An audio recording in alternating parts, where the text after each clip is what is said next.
안녕하세요. 레오입니다.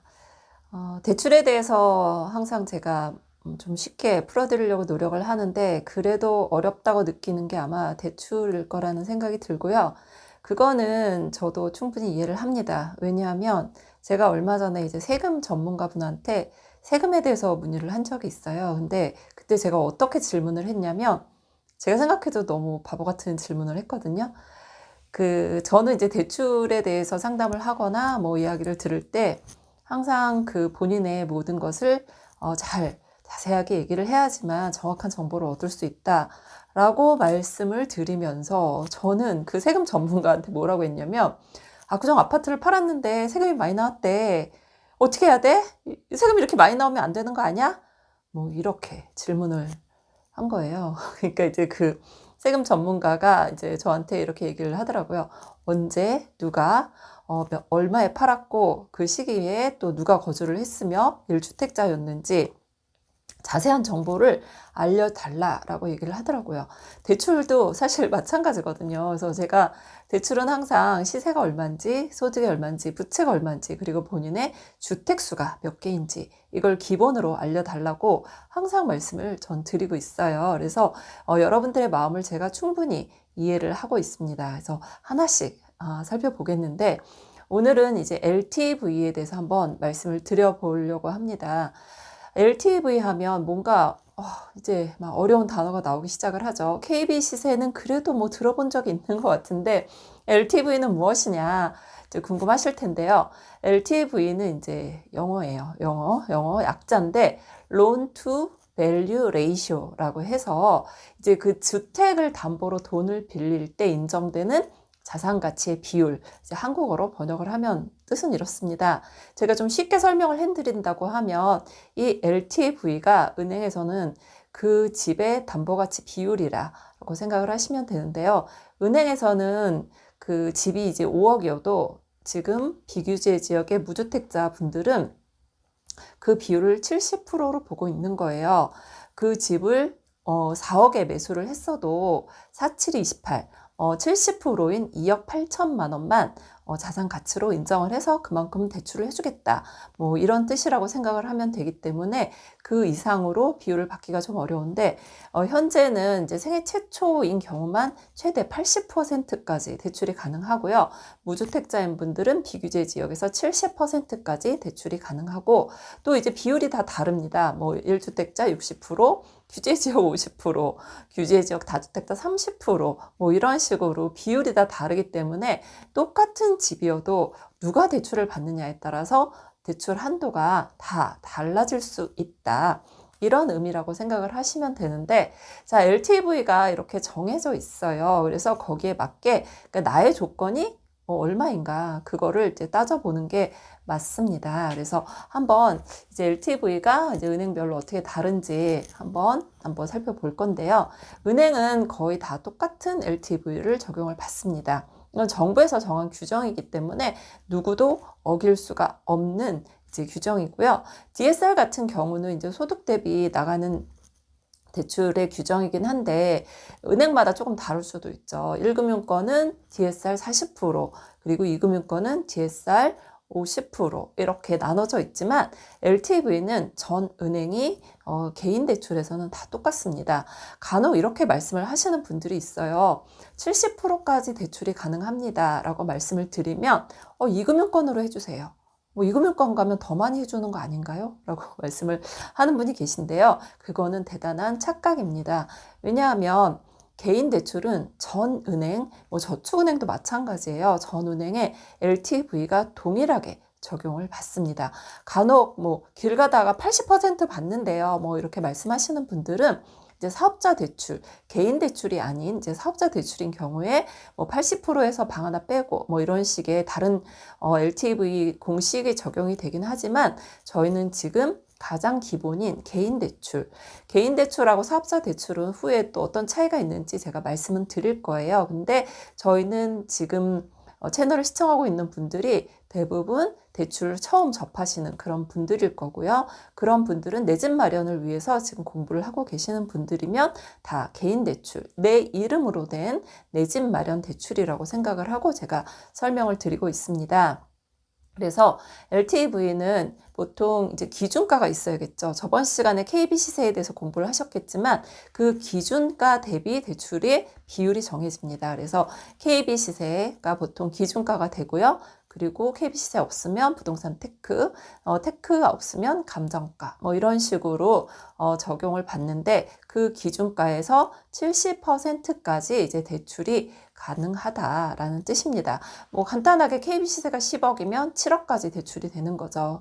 7억, 7억 이렇게 많이 대출해주나요? 뭐 이렇게 생각을 하시겠지만 거기에는 이제 두 가지가 옵션인 거죠.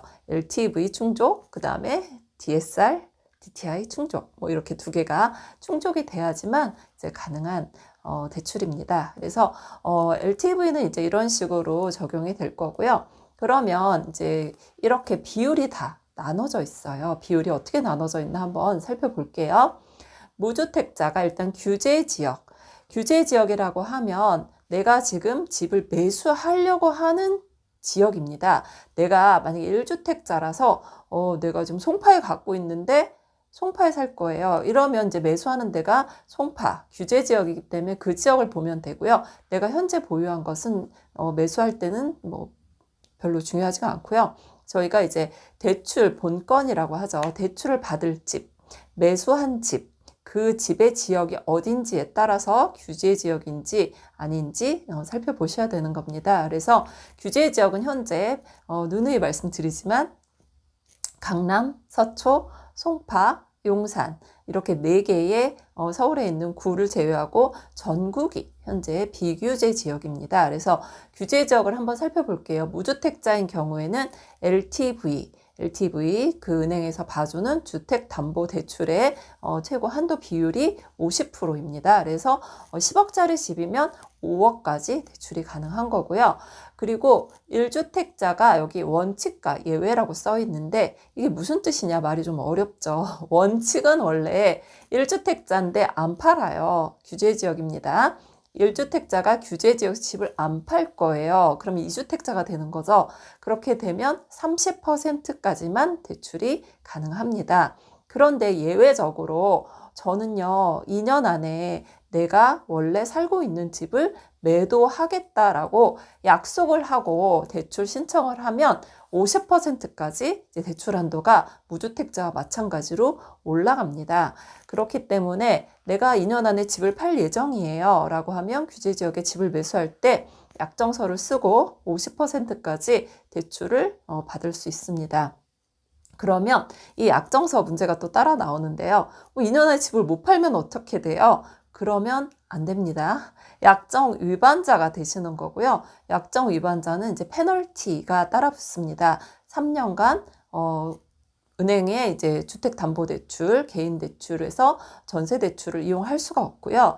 그리고 그 기한후이익 상실이라고 해서 우리가 집을 살 때 약속을 하고 받았던 그 대출금이 회수가 됩니다. 그렇기 때문에 내가 집을 2년 안에 팔 수 있는 분들이 약속을 하고 그리고 이제 50%로 대출을 받는 건데 대부분의 사람들은 집이 뭐 그렇게 많지 않고요. 돈이 많지 않아요. 그래서 내 집을 팔면서 갈아타게 하는 분들이 대부분이라서 이 처분 조건을 쓰시는 분들이 대부분이십니다. 그리고 내가 당일날 매도가 이루어지는 분들이 있어요. 근데 거의 대부분이 이렇게 갈아타기를 하세요. 내가 집을 팔아야지만 그 돈을 받아서 새로운 집을 매수할 여력이 생기거든요. 그래서 당일날 예를 들면 12월 1일 날 집을 팔고 12월 1일 날 집을 산다. 이런 분들은 기존에 그 매도 계약서 이런 거를 다 제출을 하시고요. 그러면 은행에서 이날 집이 이제 소유권이 넘어가는구나 라고 이제 판단을 해서 무주택자로 간주해서 이제 심사를 하게 됩니다. 그래서 내가 당일날 매도가 이루어지는 분들은 무주택자로 인정을 받아서 50%까지 규제 지역에서 대출이 가능하고요.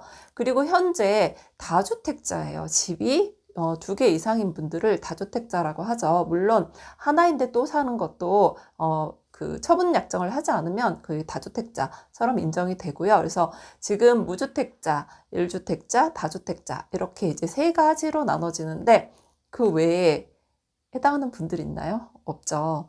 그래서 본인이 이제 어디에 해당하는지 먼저 판단을 하시고요. 그리고 나서 다주택자는 30%까지 집을 팔지 않아도 가능합니다. 근데 이 다주택자가 규제 지역의 30%까지 대출이 된다라는 규정이 그 과거에는 없었어요. 그렇기 때문에 간혹 은행에 가서 상담을 받을 때 은행 직원분이 규제 지역의 다주택자는 대출 안 되는데요. 뭐 이런 얘기를 혹시 간혹 듣는 분도 계시는데 현재는 규제 지역도 다주택자여도 30%까지는 대출이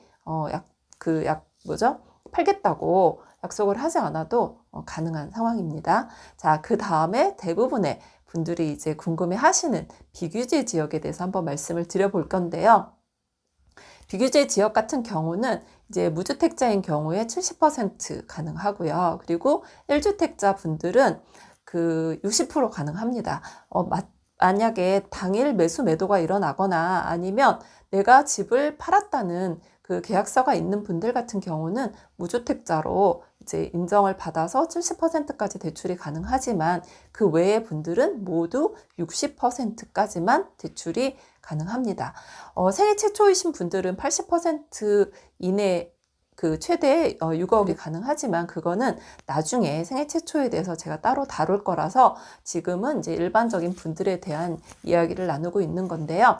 그래서 비규제 지역은 이제 70%, 그러니까 본인이 집이 하나인지 없는지 뭐 이런 부분을 판단을 해서 나는 70%까지 대출이 되는 사람이구나, 60%까지 대출이 되는 사람이구나, 이걸 알아야 내가 집을 보러 갈 거잖아요. 그냥 막연하게 내가 대출이 얼마 나올 거야 라고 생각을 해서 집을 매수하는 분들은 없을 거로 보입니다. 왜냐하면 집이 우리가 1, 2천 원이 아니잖아요. 1, 2천만 원이어도 공부를 해야 되는 건데 이거는 단위가 억대로 넘어가는 경우가 많기 때문에 충분히 내가 예산을 세우고 집을 보러 가는 게 맞습니다. 그리고 공인중개사님들도 이분이 집을 살 사람인지 아닌지 다 아세요. 그냥 집 보러 왔어요. 살려고요. 이렇게 할 때 그분들이 이분은 집을 사실 분이구나, 그냥 구경하러 오신 분이구나 다 알기 때문에 부동산 공인을 하실 때도 그냥 솔직하게 말씀을 하는 게 가장 좋다라고 중개사님들도 말씀을 하고요. 그리고 예산이라든지 이런 거를 말씀을 하면 좀 더 본인한테 맞는 그런 주택을 찾을 수 있을 것으로 보입니다. 그래서 일단 이제 그런 식으로 예산을 하면 되는데 이렇게 대출을 많이 받아서 제가 갚을 수 있을까요? 라는 말씀들을 많이 하시는데, 갚지 못할 대출, 내가 이 금액, 예를 들어서 4억짜리를 매수를 해서 4728, 2억 8천을 대출을 받았는데 이 돈을 막 짓눌려가지고 살 수가 없다 이러면 대출을 안 받는 게 맞고요. 그냥 내가 조금씩 원금과 이자를 갚아 나가면서 그냥 안락하게 내 집에서 거주를 하겠다, 그렇게 생각을 하시는 분들이 대출을 받는 건데, 그래서 정부에서는 소득 대비 대출 한도를 정해놨습니다. 그래서 DSR 40%라는 거는 본인의 소득의 이제 40%까지만 그 은행 대출에 이용을 해라, 이런 뜻인 거고요. 그래서 본인이 이제 2억 8천, 4억짜리 집을 매수할 때 2억 8천에 대출을 받는다고 하면 이제 간혹 이런 말씀들을 하세요. 4억인데 2억 8천 대출 받으면 내 돈은 이제 1억 2천 들어간 거잖아요. 그럼 방이 3개면 나는 방 하나만 소유하고 나머지는 은행집이구나, 이런 말씀들을 많이 하시고요. 저희끼리 이제 농담으로 저희는요 은행과 공동 소유예요, 이런 말씀들을 많이 하세요. 근데 이 빚이요 레버리지로 쓰이는데 잘 쓰일 땐 굉장히 좋고요. 그 반대일 때를 제가 한번 말씀을 드려 볼게요. 제가 4억에 그 집을 샀는데 2억 8천 대출을 받아서 내 돈이 1억 2천 들어갔어요. 근데 만약에 이 집이 5억이 됐어요. 5억이 됐으면 대출은 2억 8천 그대로 있는데 내 돈이 2억 2천으로 늘어난 상황인 거죠. 그럼 굉장히 해피하죠. 너무 좋잖아요. 안 팔아도 굉장히 배부르고 일단 기분이 좋아지는데, 이 반대인 경우 만약에 집값이 3억으로 떨어졌어요. 그러면 은행빚 2억 8천은 그대로 있지만 이제 내 돈은 2천만 원밖에 남지 않은 그런 상황이 되기 때문에 이 빚이라는 것은 잘 쓰면 내가 뭐 집값이 오른다거나 뭐 주식을 샀는데 오른다거나 하면 여러분의 자산 증식에 도움이 되겠지만, 그 반대로 뭐 하락을 할 때는 빚은 그대로 남고 내 돈만 사라지는 거라서 그런 부분은 잘 판단해서 우리가 부동산 공부를 먼저 하고, 그리고 집을 살 때 대출을 잘 이용을 하는 게 좋을 것 같습니다. 그래서 만약에 처음에는 이제 방 하나만 내 집이었는데 집값이 올랐어요. 그러면 그 집의 방 하나와 뭐 부엌까지 내 집이 될 수 있는 거죠. 근데 집값이 떨어지면 이제 신발장만 내 소유가 되는 그런 상황이 돼버리거든요. 그래서 여러분들이 잘 이용을 하시면 이제 좋을 것 같습니다. 그래서 제가 LTV에 대해서 뭐 이런저런 설명을 해드리고 있는데, 자, 매매할 때는 이제 이런 식으로 LTV가 정해져 있고요. 그 다음에는 본인이 거주하고 있는 집, 이미 내 소유예요. 이 생활안정자금이라는 단어가 굉장히 아름답죠. 뭔가 생활이 안정될 것 같고, 막 도와줄 것 같고, 뭐 이런 생각들을 많이 하시는데, 자, LTV가 생활안정자금은 조금 다릅니다. 자, 생활안정자금은요, 생활을 안정시키기 위한 자금이 아니고요.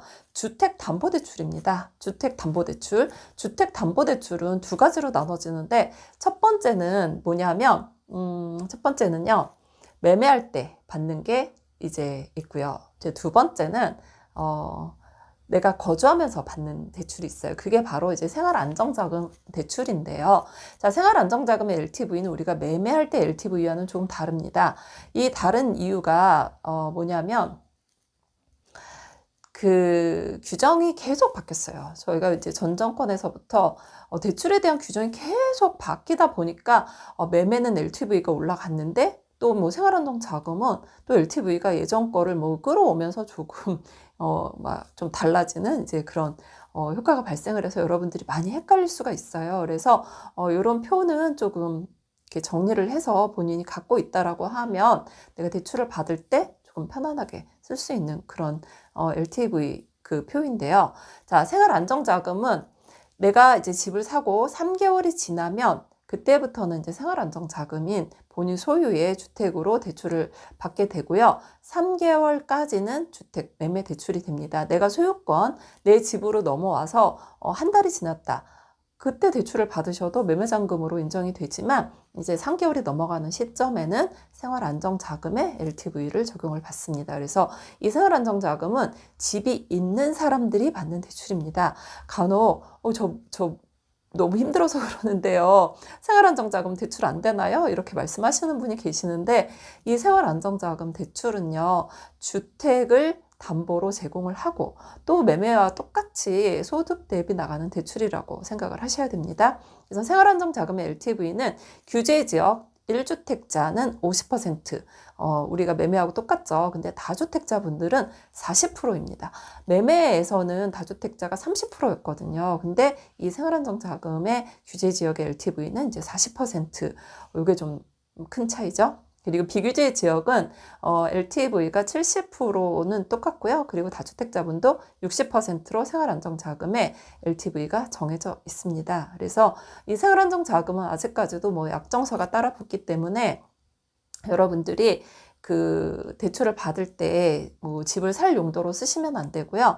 그냥 뭐 정말로 뭐 내가 생활에 필요해서 구입을 할 때 쓰지 않는다라는 약정을 하고 받을 수 있는 그런 대출이 생활안정자금의 목적의 대출입니다. 그러니까 우리가 대출을 받을 때는 항상 목적이 어디에 써야 되는가, 그거를 생각을 하셔야 돼요. 그래서 집을 매매할 때 쓰는 그런 대출은 매매잔금 목적으로 대출을 받는 거고요.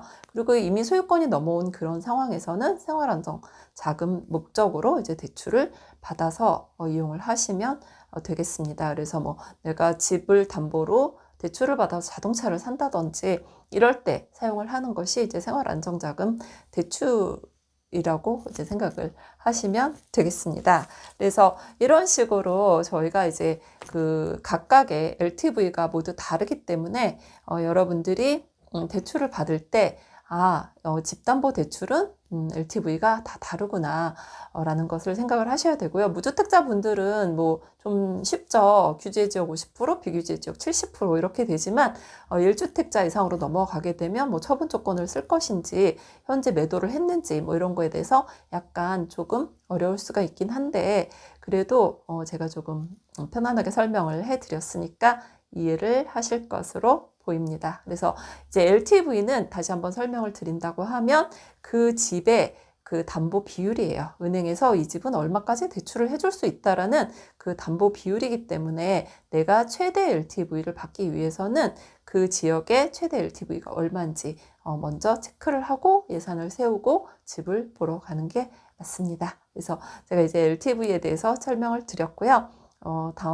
다음 시간에는 이제 소득에 관련된 그런 DSR, DTI 가장 어렵죠. 원래 소득이 가장 어렵습니다. 그래서 그 용어에 대해서 다시 한번 자세하게 설명드리는 시간을 갖도록 하겠습니다. 감사합니다. 구독, 구독, 알림 설정 부탁드릴게요. 고맙습니다.